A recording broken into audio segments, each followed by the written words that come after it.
Es una experiencia sensorial y emocional desagradable, obviamente, asociada a las lesiones musculares reales o potenciales, que se describe como ocasionada por una lesión. Y una sensación obviamente es desagradable, aunque vamos a encontrar ahí algunas personas, ¿no? Vamos a llamar a estos pacientes hedonistas, que más bien sienten placer al sentir dolor. Y no solamente viendo a una persona, por ejemplo, que está sufriendo el dolor, sino también experimentándolo ellos mismos, ¿no? Entonces también vamos a ver, esos son los hedonistas. Pero por lo general siempre va a estar asociado el dolor pues, a una sensación desagradable. Ahora, el dolor no es tan malo como nosotros pensamos. ¿Por qué? Porque el dolor, vamos a ver, es una señal de alarma, ¿no? O sea, algo está mal, por eso me está doliendo, ¿no? Y entonces eso también puede ayudar a diagnosticar algún tipo de enfermedad o prevenir algo que va a ser a la larga mucho más, que se llama devastador. Entonces, el dolor siempre va a ser importante y no necesariamente tenemos que siempre decir, ya, vamos a calmar. Si el dolor es soportable, pues, y dependiendo del lugar y de la zona, vamos a dejar. Muy bien, ¿qué más vamos a ver? Bueno, este dolor ha sido pues algo que desde el hombre primitivo siempre ha ido buscando saber cómo atenuar el dolor y también obviamente investigar de dónde viene este dolor, ¿no? Incluso acá vamos a ver en el año 384 a.C., Aristóteles nos decía que el dolor es una alteración del calor vital del corazón y que era el cerebro el que tenía pues que ver con eso. Bueno, no es una alteración del corazón, pero sí el cerebro sí tiene que ver con el dolor, ¿no?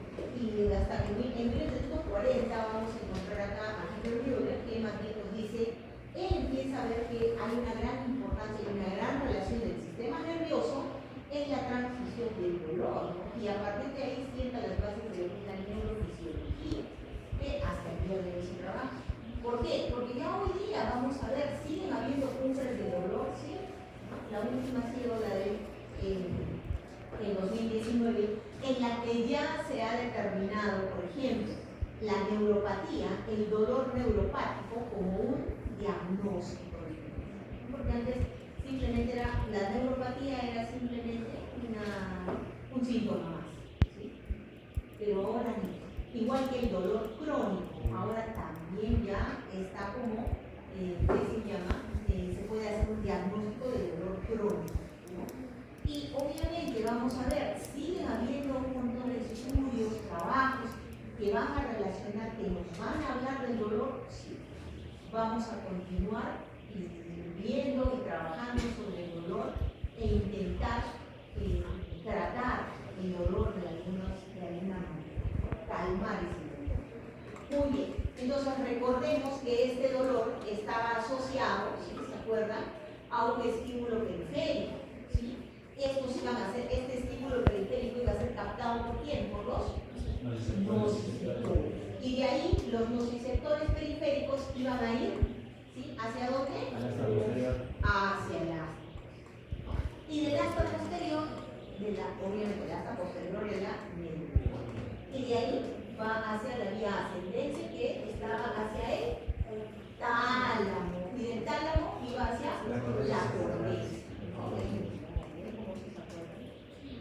Entonces, vamos a ver. Pero estos receptores los podemos encontrar tanto en la piel, que obviamente es el contacto con todo el medio externo, como también en las vísceras. Y aquí también vamos a recibir ese olor, ¿no? Y de ahí, obviamente, van a pasar también hacia la médula, donde vamos a encontrar a la primera neurona, y de ahí esa neurona la va a enviar hacia el tálamo. Y del tálamo tenemos una señal más que va a ir hacia la corteza cerebral, ¿no? Entonces, recuerden que ahí teníamos, principalmente en la piel, nos dice, sí, porque resulta que en la piel teníamos esos mecanorreceptores, receptores de los termorreceptores. O sea, los mecanorreceptores que tenían que ver con, por ejemplo, el contacto, ¿no? O sea, yo me golpeé, se deterioró.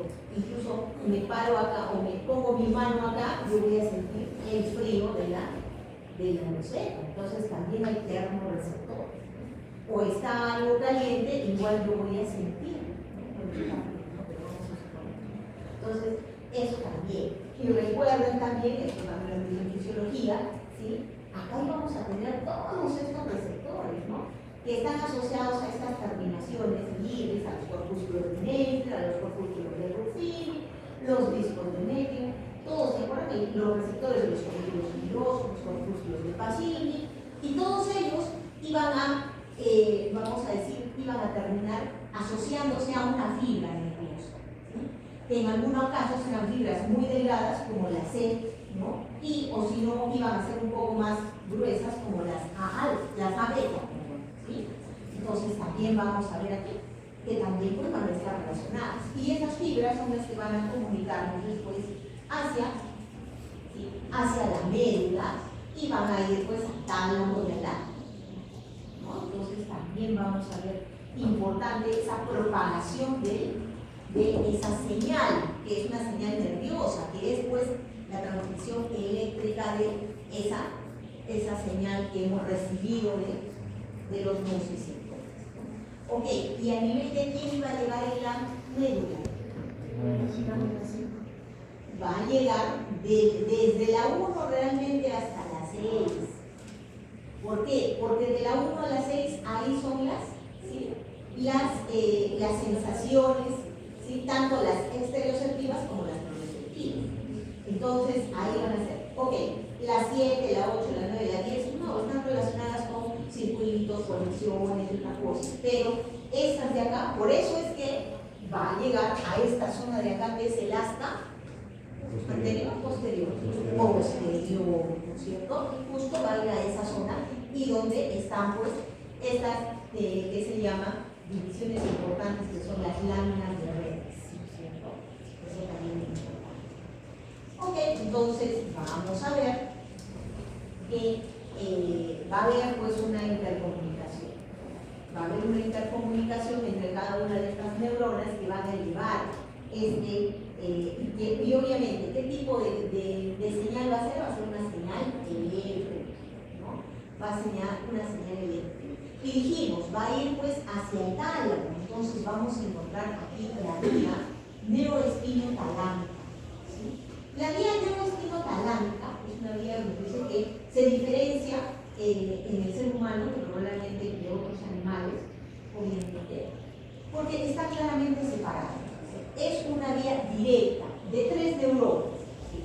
Vamos a ver, que no hacen conexiones a lo largo de su acceso, pero la proyección de la tercera neurona, sus prolongaciones a la tercera neurona, están limitadas, y ahí terminan, ¿no? Y de ahí salen y se van hacia la corteza cerebral, donde se va a captar toda esta zona, ¿no? Entonces acá también, también vamos a ver acá, es una vía directa también, sin conexiones a otras. Entonces, esto es de frente, por eso se llama la neuroespinotalámica. Pero también vamos a encontrar a la vía paleoespinotalámica, ¿sí? La paleoespinotalámica también tiene tres neuronas. La primera en el ganglio de la raíz dorsal, ¿no? Del asta posterior, ¿bien? Que está más o menos a nivel de la lámina visceral. La tercera en el tálamo óptico y tiene dos cosas diferentes. Que en el ascenso, dice, hace conexión en toda su trayectoria con el bulbo raíz. Entonces también acá hay una diferencia y también con el tronco cerebral.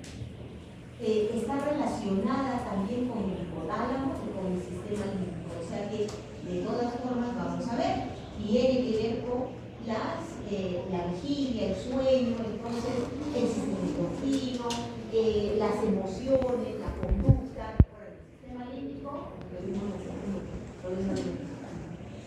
está relacionado con las emociones y la conducta.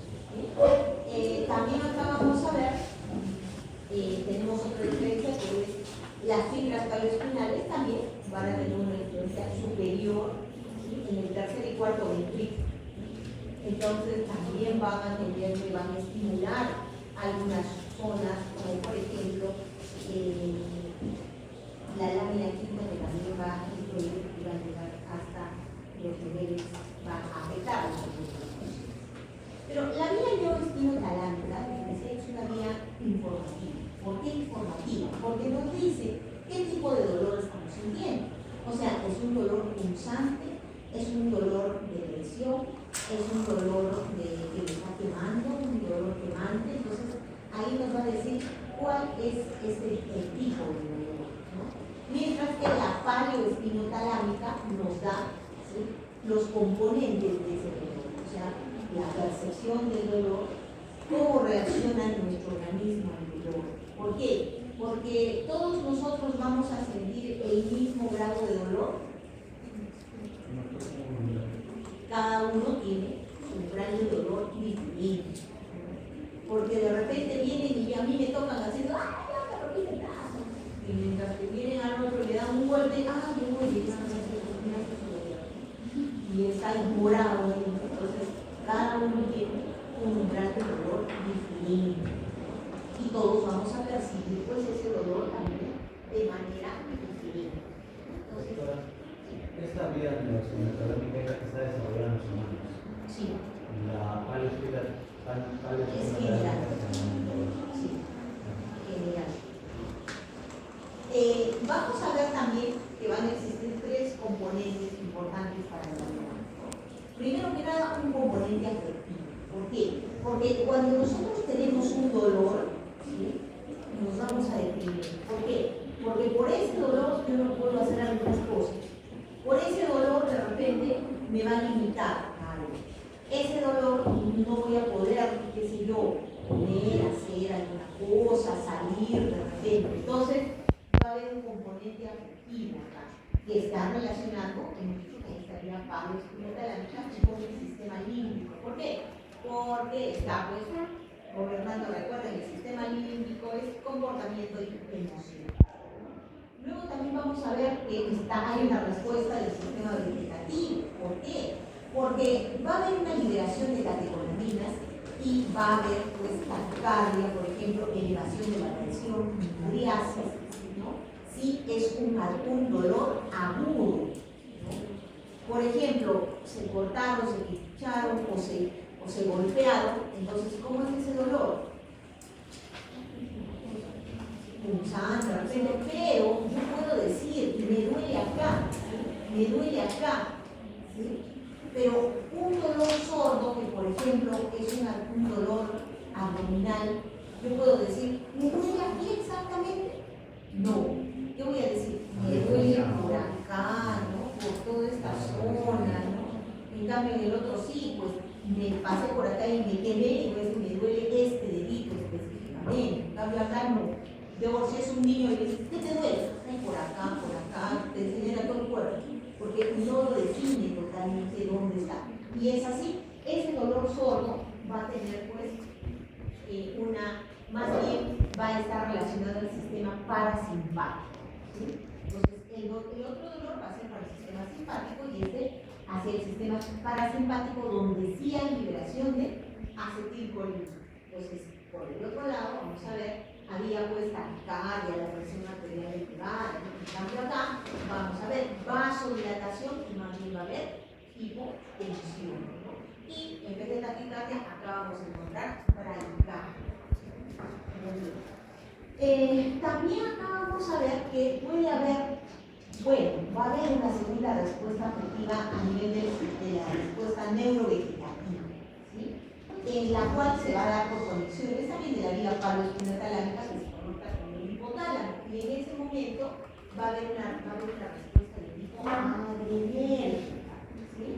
Con el bulbo raquídeo. ¿Qué va a pasar? Vamos a ver, aquí está el nervio vago. Y recordemos que el nervio vago tiene que ver con el sistema parasimpático. Entonces, ahí es donde se va a producir el dolor. Y el otro componente es el motor. Bueno, ¿en qué consiste el componente motor? Para resumir eso, en que yo, por ejemplo, si esto está caliente, yo paso por ahí y lo toqué y está caliente. ¿Qué hago? ¿Me quedo ahí? ¡Ay, me estoy quemando! No, inmediatamente es un impulso el retirar. Que si yo veo que algo me va a causar daño, corro, ¿sí? Entonces, ese es este otro sistema de motor que me va a alejar de este. Y bueno, también queda claro que la percepción del dolor para las personas es distinta. ¿Sí? Cada una tiene su forma de percibir el dolor. Y también, si nos vamos a comparar con animales, también vamos a ver que la conducta de los animales frente al dolor es diferente. No podemos extrapolar los datos obtenidos en cuanto a dolor en un animal que en un humano. ¿Por qué? Porque en nosotros funciona mucho el componente afectivo. Por eso es que algunos van a tener un umbral del dolor más bajo y otros más alto. Los animalitos, ¿cómo es? ¿El animalito sabe que le voy a hacer daño? Ni idea tiene, ¿sí? ¿El animalito se va a deprimir?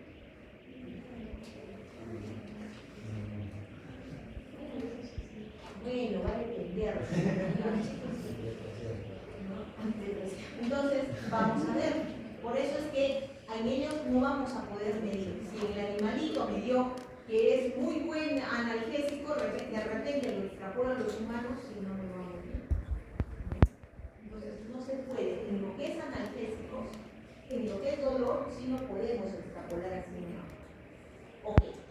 Y obviamente, vamos a buscar siempre moduladores del dolor. Eso es lo que se va a buscar, ¿sí? Algo que haga que el dolor disminuya, ¿sí?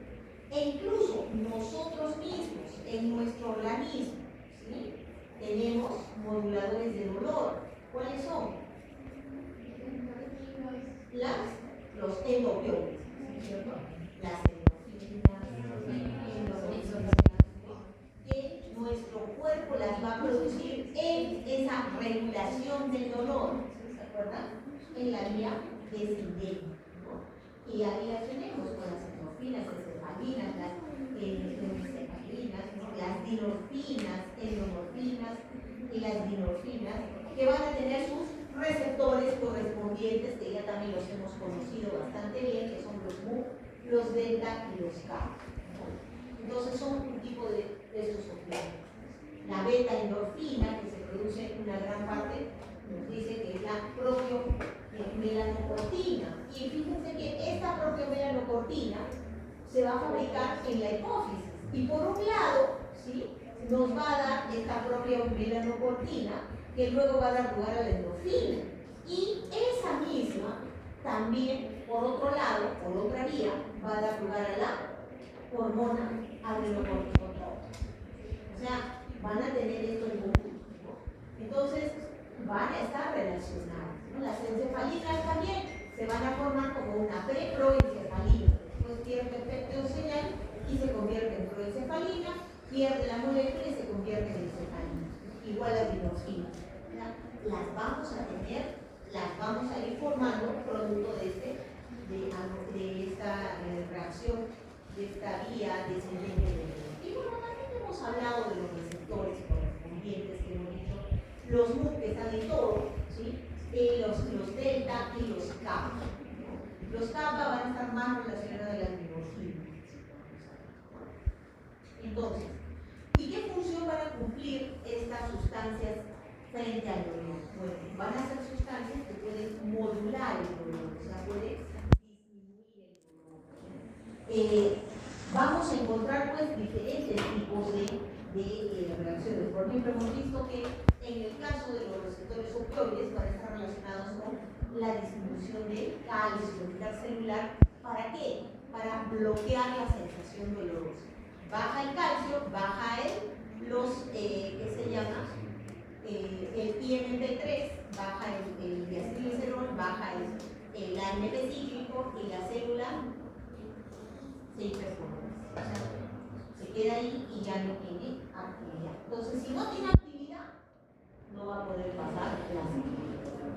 Entonces, también vamos a ver los tipos de dolor. Tenemos un tipo de dolor somático que se origina en estructuras periféricas como piel, tejidos, células cutáneas, aponeurosis, músculos, tendones, articulaciones, ¿no? Y también tenemos un tipo de dolor, pues también vamos a ver dentro del somático el que es superficial, como el que está en la piel, nomás pues en la superficie, y el somático profundo, que más bien este va a estar, por ejemplo, en las articulaciones, en los tendones, un poco más hacia adentro. Pero también vamos a ver un dolor visceral. El visceral más bien va a estar asociado a nuestros órganos huecos, ¿no? Por ejemplo, en el intestino, y que se va a dar por los espasmos que se van a producir. Entonces, como les decía, es un poco más general, o sea, no lo puedo localizar, no voy a decir acá justamente. Y obviamente también es mucho más intenso y mucho más fuerte que el dolor somático. Entonces también. Y van a venir con características diferentes. Luego tenemos el dolor neuropático. ¿Qué pasa con el dolor neuropático? Este se origina por una inflamación o un daño a nivel de los fibras nerviosas. Algunas veces es por la compresión de los nervios o la inflamación del nervio, ¿no? Ahora, la compresión puede ser porque se cayó y tuvo o por la misma posición, las vértebras están, vamos a decir, mordiendo, ¿no?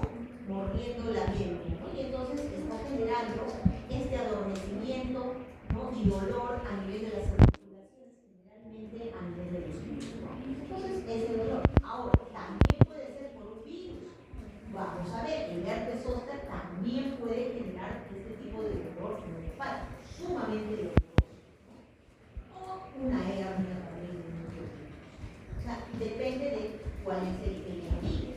El asunto es que es un dolor bastante frecuente y constante, porque ese dolor neuropático, por ejemplo, si le adormeció, lo que se está adormeciendo a usted, no le pasa.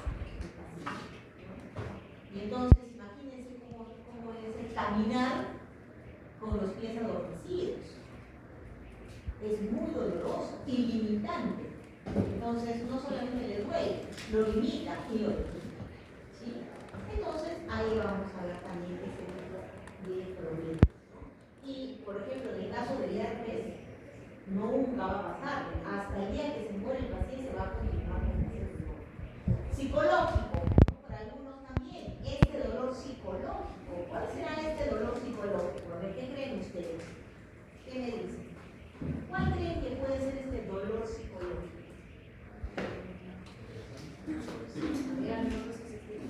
Noticia triste. Se murió tu la secuela emocional.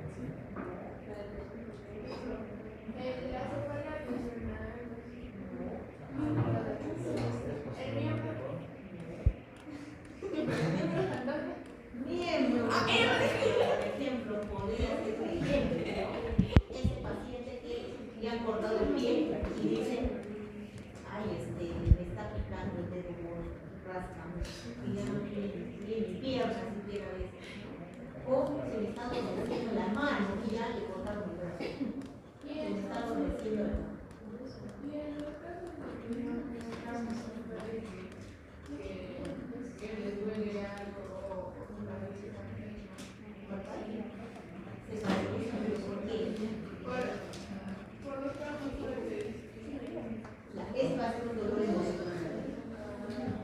El dolor psicológico es eso, ¿no? Y también el del hipocondriaco, ¿sí? O sea, ella viene y me dice, me está doliendo la cabeza, no sé qué tengo, creo que tengo, no sé qué. Luego, el otro día me estaba doliendo, y ahora, y me empieza a doler la cabeza. ¿Quién por ahí? ¿Quién por ahí? ¿No? Y entonces empieza, y ella viene y me dice, ay, me acabo de caer y me he golpeado acá y me ha empezado a doler acá. Obviamente se golpeó, ¿no? Y el otro día también me dice, y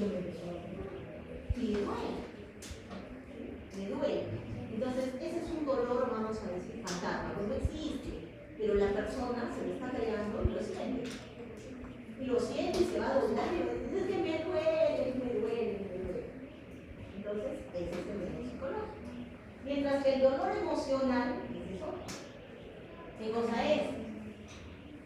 ¿Sí? Es un padecimiento afectivo causado por experiencias, puede ser empatía, aversión, odios, no sé, lo que ustedes quieran, pena, ¿sí? Y que tiene, sí, una localización a nivel del cerebro, ¿sí? Y bueno, lo vamos a encontrar en la corteza cerebral. Sí tiene un origen, y tiene también una causa, y tiene un punto del sistema nervioso central, en la corteza, ¿sí? Y entonces, ¿qué va a hacer este dolor? Lo que ha visto nuestra compañera, por ejemplo, ¿no? Una infección muy fuerte que le ha causado mucho dolor, ¿no? El fallecimiento de un familiar, ¿no? Un fracaso, ¿no? Un divorcio, por ejemplo, porque eso es un fracaso, ¿sí? Por más que uno diga, no, mejor ya me deshice de culto, es un fracaso. Bien dentro de tu corazoncito, sabe que es un fracaso. Fracasaste en ese matrimonio. Ok, entonces, qué sé yo, pues jalaron el examen, también es una decepción. Ese tipo de dolor está ahí. Ahora, ese tipo de dolor también tiene gramos. Tiene gramos. Entonces, y obviamente algunos pueden ser devastadores. La persona queda destrozada, ¿sí? Y no tiene ánimo, siempre en una depresión.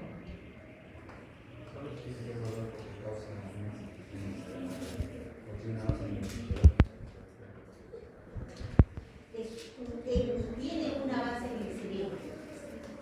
Tiene una base en el cerebro. Realmente duele el cuerpo.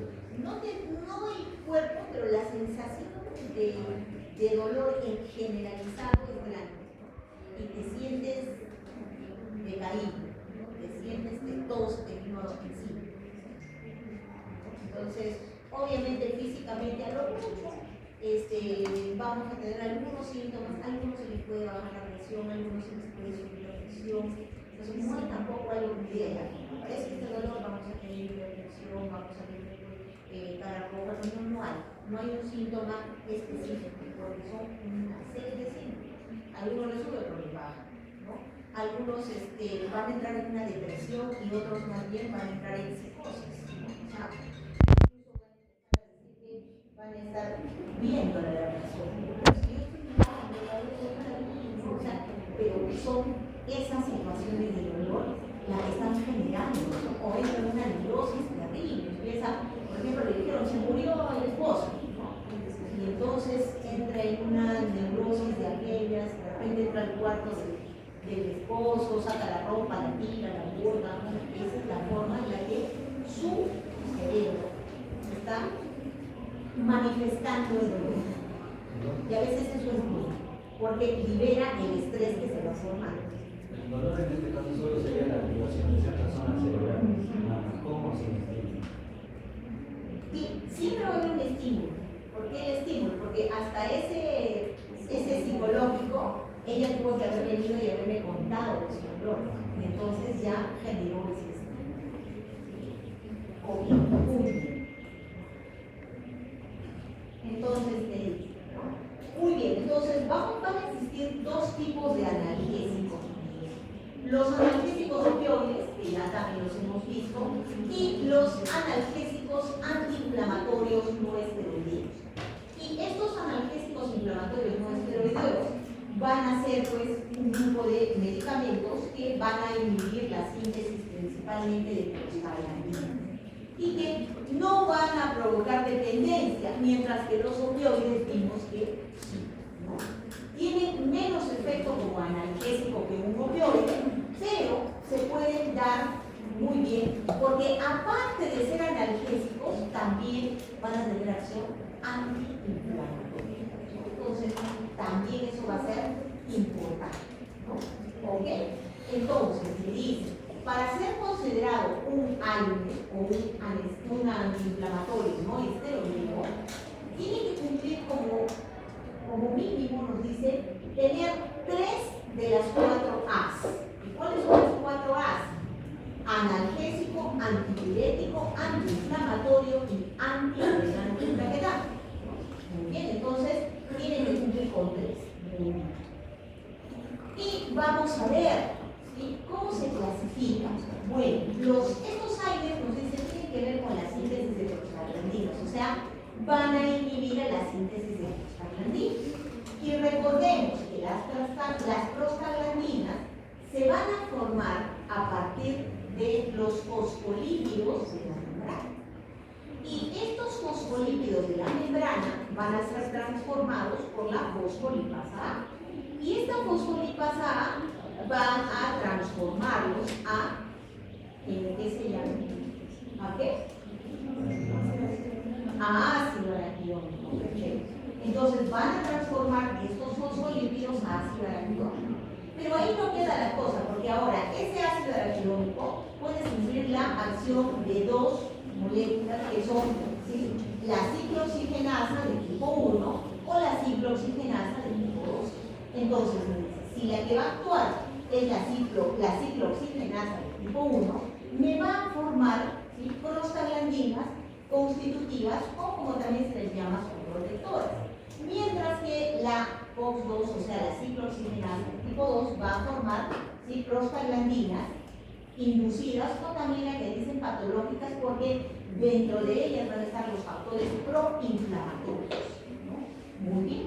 Entonces, vamos a ver que esta clasificación que se hace con los COX va a estar relacionada a esto, ¿sí? A si son capaces de inhibir a la COX-1, a la COX-2 o a las 2 COX o algo por el estilo, ¿sí? Entonces, vamos a ver. Se hace acá una diferenciación.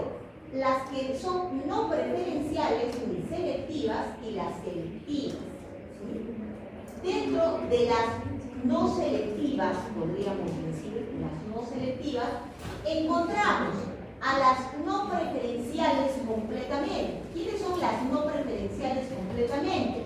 Por ejemplo, el ibuprofeno y el ketoprofeno, que esas no tienen preferencia, o sea, inhiben a la COX-1 e inhiben a la COX-2 por igual, ¿sí?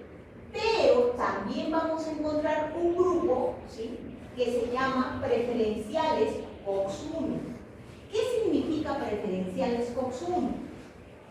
Significa que pueden inhibir tanto a la 1 como a la 2, pero van a preferir, ¿sí?, inhibir a la 1. Pero si por ahí está la 2, también la inhiben, ¿sí? O sea, a eso se refiere, ¿sí? Por ejemplo, ¿quién tenemos acá? El ketorolaco y el naproxeno, ¿sí? ¿Cuál es el problema?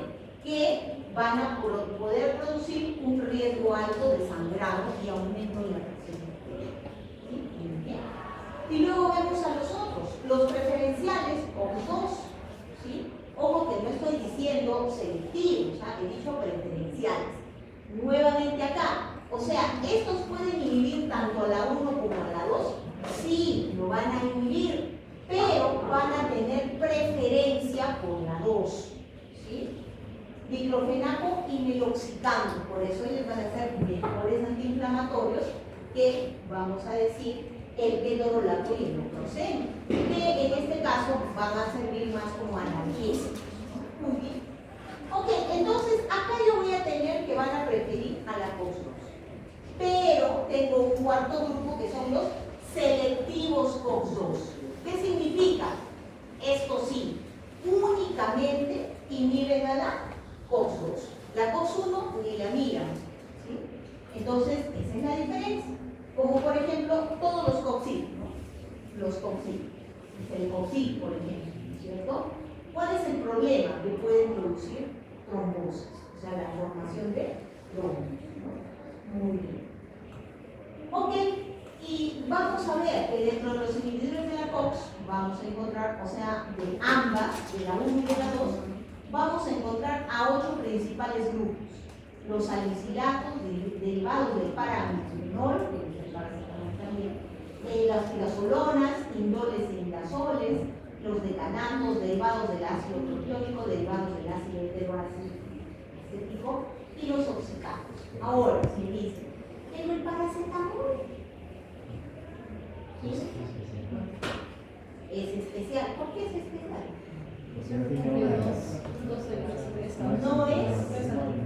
No es antiinflamatorio, ¿sí? Es analgésico y es antipirético, ¿sí? Pero no es antiinflamatorio. Pero se le estudia en este grupo porque es uno de los principales antipiréticos y analgésicos que hay. Entonces, por ahí, por eso. Y bueno, tenemos a los inhibidores selectivos de la COX, donde están por todos los COX, ¿cierto? Entonces, los salicilatos, ¿no?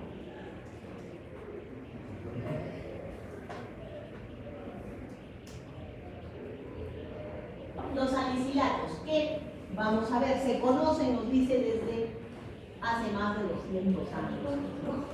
Y se conocen en diferentes culturas. Ahora, se extrae este ácido acetil salicílico de la corteza del sauce blanco. Realmente la molécula que se extrajo de aquí era el ácido salicílico, una molécula sumamente ácida. Bueno, y el ácido acetil salicílico no es ácido, sí, pero este es más ácido, ¿no? Entonces, es por eso que actualmente no se la usa mucho vía oral, sino vía tópica. Por ejemplo, ácido salicílico perfectamente para piel con acné, por ejemplo, el acné rosáceo, por ejemplo, ¿no? Para ese tipo de tratamientos funciona muy bien el ácido salicílico, pero el ácido acetil salicílico, que viene siendo la aspirina, ¿sí? Es así, tiene las 4 A's. ¿Sí? Es así, es analgésico, antiinflamatorio, antipirético y antiagregante plaquetario. Doctor, una consulta, leí que el ácido acetil salicílico tenía un pK casi igual al del ácido salicílico, pero en la boca el ácido acetil salicílico se desequilibraba. Entonces, consumir ácido salicílico es lo mismo que ácido salicílico. Pero lo que pasa es que el ácido salicílico, ¿sí?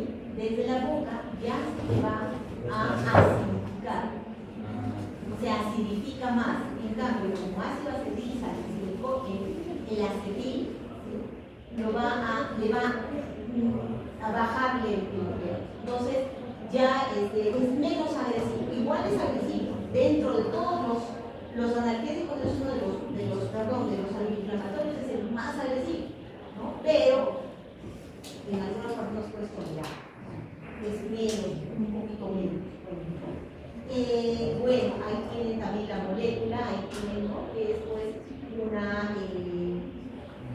el ácido salicílico, y el de abajo es el ácido salicílico, que lo hace pues un poco menos pues, agresivo. Muy bien. Vamos a ver la acción del ácido acetil salicílico es 500 miligramos, o sea, medio gramo por vez, y por toma, vamos a ver. ¿Cuál va a ser el mecanismo de acción? Va a inhibir la formación de las prostaglandinas porque inhibe por ambos lados, a la COX-2 y a la COX-1, ¿no? Obviamente. Entonces, al inhibirlas va a inhibir, pues, que se llama la formación de ambas prostaglandinas. En la acción antipirética vamos a ver también que, de todas formas, lo que hace es inhibir a la prostaglandina E2. ¿Sí? Acuérdense eso de inmunoglobulina.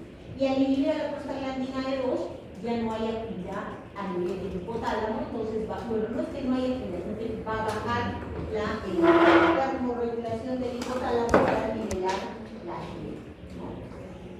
Entonces va a haber, porque realmente los salicilatos pueden llegar a bajar fiebres altísimas, ¿no? Hasta de 40, pero también no hay que esperar a llegar por 40. Bueno, la acción antiinflamatoria, vamos a encontrarla, va a funcionar también porque actúa pues en el nivel agudo, subagudo y electrónico. Eso es en la aspirina. Recordemos que la aspirina va a ser nuestro gold standard, o sea, nuestro fármaco patrón. Y a partir de ahí vamos a decir tiene mayor efecto o menor efecto, más toxicidad, menos toxicidad. Entonces va a ser importante. También vamos a ver que puede estar implicada en lo que es obviamente la inflamación, porque de alguna manera las prostaglandinas proinflamatorias, esas que van a estar pues a nivel de la COX-2, van a ser inhibidas, y al ser inhibidas ya no hay inflamación. ¿Sí? Y la actividad de agregante plaquetaria, ¿qué hace? ¿Sí? Vamos a ver que esta fosfolipasa A va a actuar sobre esto, va a formar, como hemos dicho, el ácido arquidónico y este ácido arquidónico con acción de las COX puede llegar a transformarse en tromboxano A, en tromboxano A2 específicamente. Esta es una plaqueta. Entonces, dentro de la plaqueta se forma ese tromboxano A2 que tiene que salir hacia afuera y conectarse con un receptor de la misma plaqueta. Y este receptor obviamente va a activar a este de acá, que es la fosfolipasa C.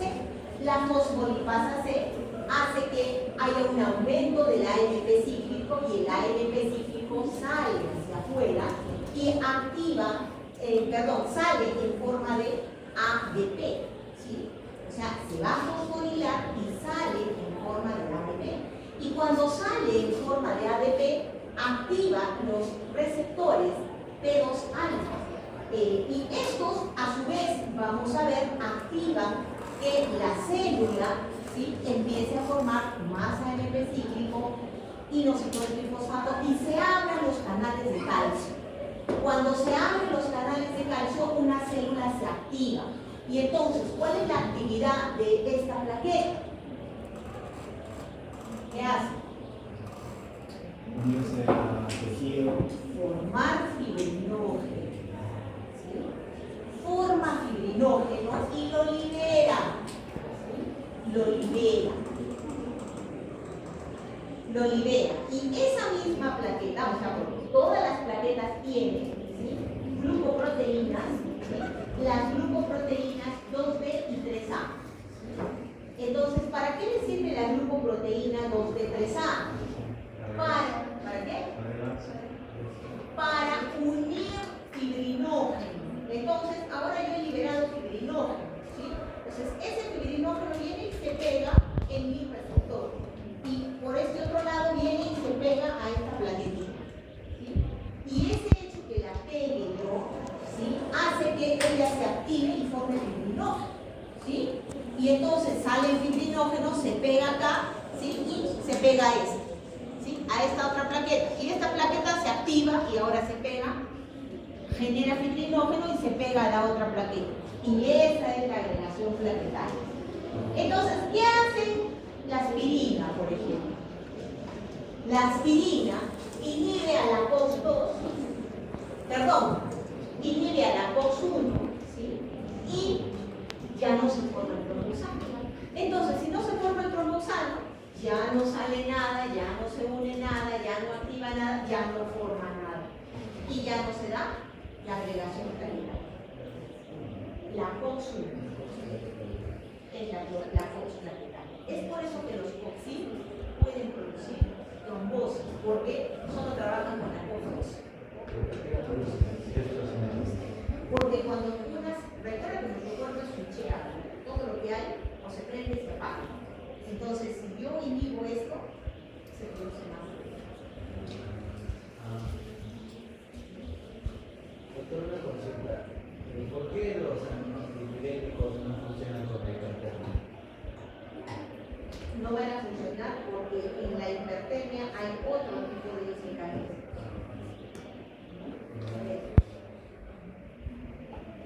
Esto también rapidita. En el aparato cardiovascular.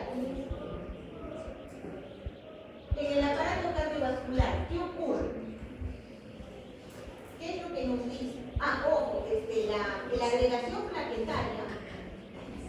La agregación plaquetaria, vamos a ver que se va a dar solamente, ¿sí?, en la agregación plaquetaria la vamos a encontrar solamente a bajas dosis. ¿Qué significa bajas dosis? Por ejemplo, la aspirina de niños. ¿Cuánto es la aspirina de niños? De 100 miligramos. ¿Sí? Entonces, y esa es la cardioaspirina también. ¿Sí? Y tenemos algunos otros preparados que, por ejemplo, el ASA 81. ¿Qué es el ASA 81? Ácido acetilsalicílico. Entonces nos dice, podemos trabajar a dosis bajas, ¿sí? Como antiagregante plaquetario, ¿sí? Antiagregante plaquetario. Obviamente, un adulto con una aspirina de 100 no le hace ni cosquillas, pero sí va a funcionar bien esa dosis como antiagregante plaquetario, ¿sí? Muy bien. Ahora, en el aparato cardiovascular dice que los salicilatos aumentan el volumen plasmático en un 20%. ¿Qué significa que aumentan el volumen plasmático? O sea, van a aumentar la cantidad de agua que se va a ir hacia la sangre. Entonces, va a aumentar el volumen plasmático, ¿sí? Va a aumentar el gasto cardíaco. Eso es decir, aumenta el gasto cardíaco, el corazón va a trabajar más y por eso es que puede tener este riesgo. A dosis terapéutica no se modifica la presión arterial, pero si el paciente es hipertenso y está tomando medicamentos para bajarla y toma salicilato, reduce la eficacia de la droga. Entonces, eso puede suceder. Doctora, ¿y cómo eleva el volumen? ¿Cómo eleva? O sea, ¿cómo hace que la orina aumente? Retiene agua. Trabaja en el riñón. Sí, retiene agua, entonces hace que haya un retorno de agua. Entonces aumenta la cantidad de agua en la sangre. Eso es lo que hace. En el aparato respiratorio, acá también vamos a ver, tiene que ver, ¿sí? Tiene que ver con la estimulación del centro respiratorio y la frecuencia respiratoria. ¿Por qué? Porque va a haber una desacoplación de la fosforilación oxidativa. ¿En qué consiste esta desacoplación de la fosforilación oxidativa? En que el organismo va a fabricar ATP, ¿sí? Y en vez de que este ATP se almacene mucho más, se va a quemar. Normalmente vamos a almacenar un 50% y un 50% lo vamos a quemar para conseguir la temperatura de nuestro cuerpo, ¿sí? Pero vamos a ver que acá va a haber otro problema, ¿sí? Se va a alterar la cadena respiratoria y obviamente va a haber una desacoplación metabólica en la fosforilación oxidativa. Y entonces, ¿qué va a ocurrir? Va a aumentar el CO2. ¿Y qué pasa si aumenta el CO2 en la sangre? Vamos a traducirlo en una hiperventilación. Y obviamente, si yo estoy agitado, ¿qué va a pasar? Entonces, eso es lo que ocurre. A nivel del aparato digestivo, ya sabemos también, ¿sí? Inhibe a las COX-1 y a las COX-2. Entonces, ok, que inhibe a las COX-2, perfecto, pero al inhibir a las COX-1, ¿qué va a pasar? No vamos a tener prostaglandina E2 ni tampoco prostaglandina E2, que son las que recubren el estómago, protegen y generan la fabricación de moco. Entonces, no hay quien recubra, no hay moco, el ácido clorhídrico hace fiesta. ¿Sí? Entonces, esa es la. ¿Bien? Otros efectos también nos dice que a bajas dosis puede reducir la excreción urinaria de ácido úrico, pero a altas dosis se invierte la cosa y más bien aumenta la excreción.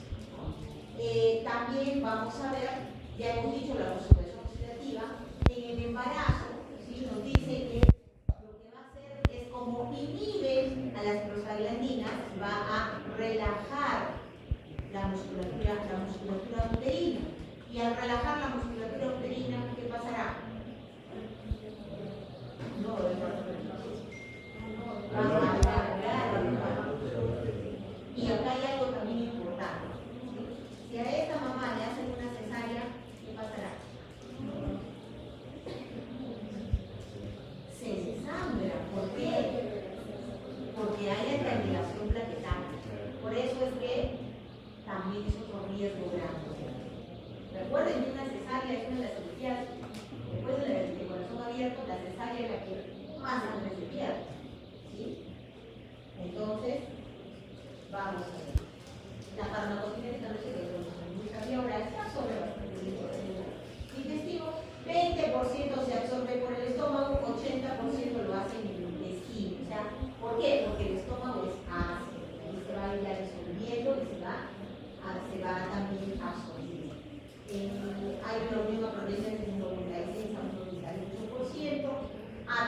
pasa la barrera hematoencefálica, también pasa la barrera placentaria y va hacia todos los órganos metabólicos, ¿no?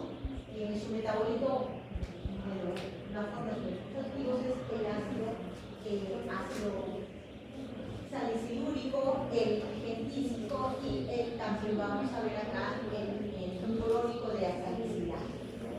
Los efectos de la aspirina más o menos van a ser alrededor de 6 horas. Por eso es que la vamos a dar hasta 4 veces al día. ¿Cuáles son las RAM? Obviamente, ¿no? También ya hemos visto problemas gástricos, náuseas, vómitos, hemorragias, algunos tóxicos como zumbidos, por ejemplo, las formas graves de alcalosis también, vamos a ver. Puede haber hipersensibilidad, puede haber. Generalmente vamos a ver, no se le da a niños pequeños. ¿Por qué? Porque puede generar el síndrome de Rett, que es también una reacción de hipersensibilidad asociada, ¿sí?, a, en este caso, vamos a ver, va a haber un problema a nivel del sistema nervioso central, también hepático. Entonces, estrés trimenorale. Generalmente se les da el síndrome de Rett. Generalmente les da a estos niños que les dan aspirina cuando están cursando con una infección viral. Por ejemplo, en sarampión, en varicela era principalmente donde se presentaba. Pero ahora ya con las vacunas, ya sarampión, papera, varicela, ya las van a ver en vivo.